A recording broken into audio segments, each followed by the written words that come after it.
Assalomu alaykum hurmatli talabalar. Bugun biz sizlar bilan o'yin bola faoliyatining asosiy turi mavzusida ma'ruzamizni boshlaymiz. Bugungi ma'ruzamiz quyidagi rejalardan iborat. O'yinning bola faoliyatidagi mohiyati va o'ziga xosligi. O'yin haqida tushuncha. O'yin faoliyati haqida chet el pedagog olimlarining fikrlari. Maktabgacha ta'lim tashkiloti tarbiyachisining o'yin faoliyatiga rahbarlik qilishi. Bolalar o'yinlarining turkumlari. Tayanch tushunchalarimiz quyidagilardan iborat. O'yin texnologiyalari, fan, texnologiya, tizim, qonuniyat va tamoyil. O'yin jarayonida bola shakllana boshlaydi. Pedagogik nuqtai nazardan to'g'ri tashkil etilgan o'yin axloqiy, irodaviy xususiyatlarni shakllantirish bilan birga unga bilim olishga, tevarak atrofni bilishga qiziqish uyg'otadi. Jan Amos Komenskiy o'yinni bola faoliyatining, uning tabiati va mayllariga to'g'ri keladigan zarur shakli deb hisoblaydi. Uning fikricha, o'yin bolaning barcha qobiliyat ko'rinishlari rivojlanadigan jiddiy aqliy faoliyatdir. O'yinda borliq, dunyo haqidagi tasavvurlar doirasi kengayadi va boyiydi. Nutq rivojlanadi. Bola o'yin davomida tengqurlari bilan do'stlashadi. Komenskiy o'yinda quvnoq bolalik va bolani uyg'un rivojlanish sharti sifatida qarar ekan, kattalarga bolalar o'yinlariga e'tiborli munosabatda bo'lishni, ularga oqilona rahbarlik qilishni maslahat bergan edi. O'yin inson o'zligining namoyon bo'lishi, uning takomillashuv usulidir. O'yin kattalar hayotida muayyan o'rin tutar ekan, u bolalar uchun alohida ahamiyatga egadir. Uni bolalikning hamrohi deb atash qabul qilingan. U maktabgacha yoshdagi bolalar hayotining asosiy mazmunini tashkil etadi. Bolalar o'yinini ko'p asrlik tarixga ega deb yozgan edi Ushenskiy. U insonning o'zi tomonidan ishlab chiqilgan qudratli tarbiyaviy vosita va shuning uchun ham unda inson tabiatining haqiqiy ehtiyoji ifodalangan. Maktabgacha ta'lim tizimida o'yinlarni 3 ta asosiy guruhga ajratish mumkin. Didaktik. Bolalar dunyoqarashini kengaytirish, bilim faoliyatini tashkil etish, bilimlarni amaliyotda qo'llash, ko'nikma va malakalarni rivojlantirish. Ikkinchisi esa tarbiyaviy. Mustaqillik va irodani tarbiyalash, axloqiy, estetik sifatlarni shakllantirish, hamkorlikda ishlashga o'rgatish. Oxirgisi esa rivojlantiruvchi. Diqqat, xotira, nutq, tafakkurni rivojlantirish, taqqoslashga, tahlil qilishga o'rgatish. O'quv faoliyatiga bo'lgan qiziqishni rivojlantirish. O'yinlarni o'tkazishga qo'yiladigan talablarimiz ham mavjud. Demak, ushbu talablar bilan tanishib chiqamiz. O'yinlarni tanlashda bolaning yosh xususiyatlarini inobatga olish. Maqsadni aniq belgilash. O'yinlarni bosqichma-bosqich amalga oshirish yo'llarini ishlab chiqish. O'yin jarayoniga barcha bolalarni jalb etish. O'yindagi individuallashtirish va guruhlash tamoyillarini hisobga olish. Bunda didaktik o'yinlar, so'z o'yinlari, qoidalari, harakatli, ijodiy o'yinlar, ixtiyoriy, mazmunli va rangli o'yinlardan foydalanish mumkin. Bolalar fikrlashi uchun sharoitlar yaratish. Bola erishgan yutuqlarni e'tiborga olish, ularni rag'batlantirish. Bolalarni rivojlantirishda ijodiy va rolli o'yinlar alohida ahamiyatga ega. Bu turdagi o'yinlarning quyidagi xususiyatlari mavjud. O'yin jarayonida bola atrofdagi insonlar hayotini hamda aks ettirishi mumkin. Bu uning ijtimoiy jarayonida samarali ta'sir ko'rsatadi. olgan bilimlarini, o'rgangan narsalarini amalda qo'llash, mashq qilish imkoniga ega bo'ladi. Buning natijasida bolaning ongi, bilish qobiliyati, tafakkuri rivojlanadi. Jamoa bo'lib tashkil etilgan o'yinda uning barcha a'zolari o'rtasida o'zaro munosabatlar o'rnatiladi. Bu hurmat qilishga hamda o'zining mustaqil fikriga ega bo'lishga o'rgatadi. Birinchi komponent atrof muhit haqidagi ma'lumotlar va ularni qabul qilish hamda qayta ishlash uchun zarur bo'lgan tafakkur jarayonlari, ya'ni bolani tevarak atrofdagi muhitga qiziqtiradigan narsalar va jarayonlar.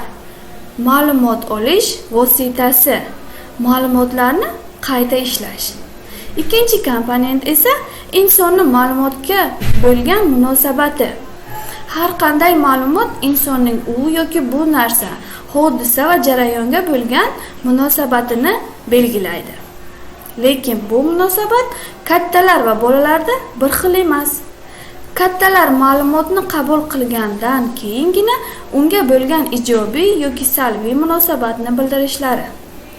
Bolada esa eng avvalo biz yetkazmoqchi bo'lgan ma'lumotga ijobiy munosabatni shakllantirishimiz muhim sanaladi. O'yinlarning syujeti xilma-xilligiga qaramay, ularni maxsus guruhlarga biriktirish imkoniyati mavjuddir. Masalan, yirik psixolog Arkin o'yinlarni quyidagi tasnifini tavsiya qiladi. Birinchisi, ishlab chiqarishga, texnikaga oid o'yinlar, sanoat, qishloq xo'jaligi, qurilish, kasb-hunarga oid o'yinlar. Ikkinchisi esa maishiy va ijtimoiy siyosatga, ro'zg'or, bog'chaga, maktabga, kundalik turmushga oid o'yinlar. Uchinchisi harbiy, urush o'yinlari. Oxirgisi esa dramalashtirilgan kino, spektakl va boshqalarga oid o'yinlar. Keyingi olimimiz Elkonning tasnifi ma'quldir. U maktabgacha yoshdagi bolalarga xos rolli o'yinlarni syujetiga ko'ra 3 ta guruhga ajratishni tavsiya qiladi. Demak, birinchisi bilan tanishib o'tamiz. Maishiy mavzu syujetiga oid o'yinlar. Ishlab chiqarish syujetiga taalluqli o'yinlar. Oxirgisi esa ijtimoiy siyosiy syujetli o'yinlar. Demak, tarbiyachilar bolalar o'yiniga rahbarlik qilishda quyidagilarga rioya qilishi lozim. O'yin bilan mehnat o'rtasida to'g'ri munosabat o'rnatish. O'yinda bolalarning bo'lajak mehnat ahliga xos bo'lgan jismoniy va ruhiy sifatlarni tarbiyalash. Shu tariqa o'yin tarixiy taraqqiyot jarayonida mehnat faoliyati natijasida paydo bo'lgan ijtimoiy faoliyatdir. O'yin doimo haqiqiy hayotni aks ettiradi. Ilk yoshli bolalar o'yin faoliyatining birinchi bosqichi tanishtiruvchi o'yin bo'lib, u narsa buyum o'yin faoliyatidir. Uning mazmuni qo'l ishidagi murakkab va nozik harakatlardir. Keyingi bosqich aks ettirish o'yini hisoblanadi. Bu ilk yoshli bolalar o'yinini psixologik mazmunining rivojlanishida eng yuqori nuqta hisoblanadi. Kattalar ta'lim-tarbiyaviy ishlarni ma'lum izchillik bilan olib borsalar, bu yoshdagi bolalar narsa va buyumlar nomini, nimaga ishlatilishini bilib oladilar va bu yangi bilimlarni o'z o'yinlarida qo'llay boshlaydilar. Bu yoshdagi bolalar o'yinini mazmun jihatdan predmetli faoliyatni aks ettiradi. Birinchi yoshning oxirgi va ikkinchi yoshdagi bolalar o'yinida syujetni aks ettirish yuzaga keladi. Bola qo'lidagi buyum bilan undan qanday foydalanish kerakligini aks ettiradi. Navbatdagi bosqich rolli o'yin bo'lib, unda bolalar o'zlariga tanish bo'lgan kattalar mehnati va kishilarning ijtimoiy munosabatlarini aks ettiradilar.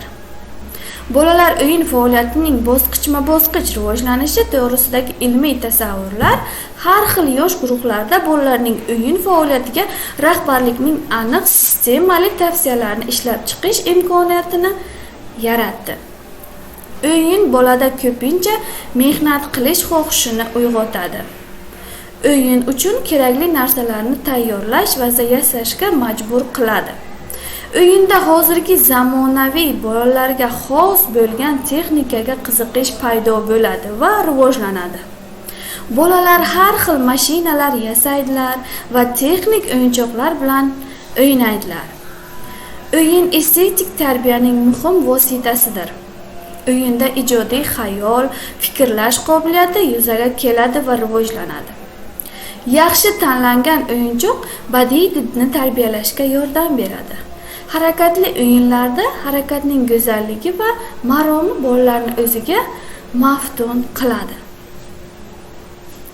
O'yinlar uchun nonuchtagacha va undan keyin mashg'ulotlardan so'ng, sayrlardan so'ng kechqurun uyga ketishdan oldin vaqt ajratiladi. Ertalab o'ta harakatchanlikni talab qilmaydigan o'yinlar uchun sharoit yaratish maqsadga muvofiqdir. Mazmunan ko'proq didaktik o'yinchoqlar, stol ustida o'ynaladigan stol bosma o'yinlari, syujetli rolli o'yinlarni o'ynagan ma'quldir. O'yin bu bepul faoliyat va har bir bola o'zi xohlagan joyda o'ynash huquqiga ega. Kengroq makonning rivojlanishi o'yin shartlarini o'zgartirishga imkon beradi. Bolalarning tasavvurlari uchun keng imkoniyatlar ochadi. Nutq o'yin jarayonida juda katta ahamiyatga ega. Nutq orqali bolalar fikr almashadi, o'z his-tuyg'u kechinmalarini o'rtoqlashadi. So'z bolalar o'rtasida do'stona munosabatlar o'rnatilishiga, tevarak atrofdagi hayot voqealariga bir xilda munosabatda bo'lishga yordam beradi. Demak, bugungi ma'ruzamiz shulardan iborat edi. Xayr, sog' bo'ling.